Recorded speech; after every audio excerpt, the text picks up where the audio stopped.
Hi friends, మా అమ్మమ్మ అయితే చారు చేస్తుంది. చెప్పమ్మమ్మ ఏమేం కావాలి చారుకి? చింతపండు ఎంత వేసినావు? పోసుకోవచ్చు. 2 రోజులు అయితే ఉంటుందంట ఈ చారు. మా అమ్మమ్మ అయితే నాకు చేసింది ఒకసారి, వీడియో ఫోన్ చేసి కూడా అడిగిన. పెద్ద నిమ్మకాయ సైజ్ అంతా చింతపండు అయితే తీసుకుంది. చెప్పమ్మమ్మ మా అమ్మమ్మ అయితే ఒకసారి మిక్స్లో గోంగూర, టమాటా, చింతపండు, ఎండుమిర్చితోనైతే 3 మిక్స్ చేసి పచ్చడి అయితే తెచ్చింది. ఇప్పుడు ఉప్పు కారం పొడి అయితే వేస్తుంది. దీంట్లో కారం పొడిలో ఉప్పు కలపలేదు, అందుకే ఉప్పు ఎక్కువ పడుతుంది కూరలలో.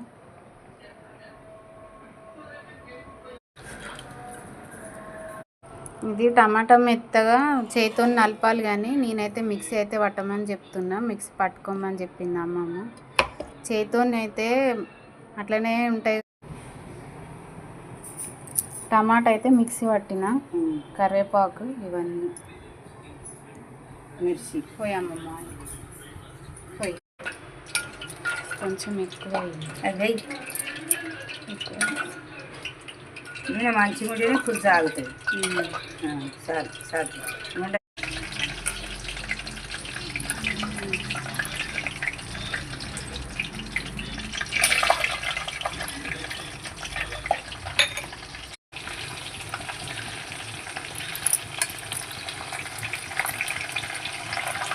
కరివేపాకు అది వేస్తుందా? అది పోయేవా? ఈ పేస్ట్, టమాటా పేస్ట్ ఇందులో వేసి కలుపుతుంది. కలుపుతాను. పసుపు వేస్తుంది.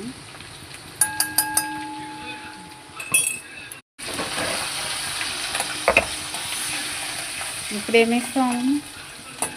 ఇప్పుడు చారు పోస్తావా? ఇదా కొత్తిమీర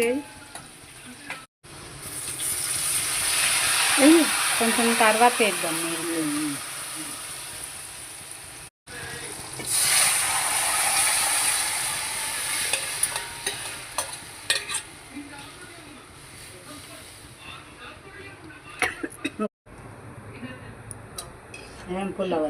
లేదా? కరెక్ట్ ఉప్పు కలిసిందా? సరిపోయిందా? ఉప్పు కొంచెం అంత కావాలి. ఉప్పు వేయాలంట. సాల్ట్ తక్కువ అయిందంట, వేసుకుంటే ఇంకేయాలా? ఇంకొంచెం కారం పొడి ఉప్పు అయితే వేయలేదండి, ఉప్పు ఎక్కువ చెప్పు. నచ్చితే నీరుసుగా చేసుకోవచ్చు.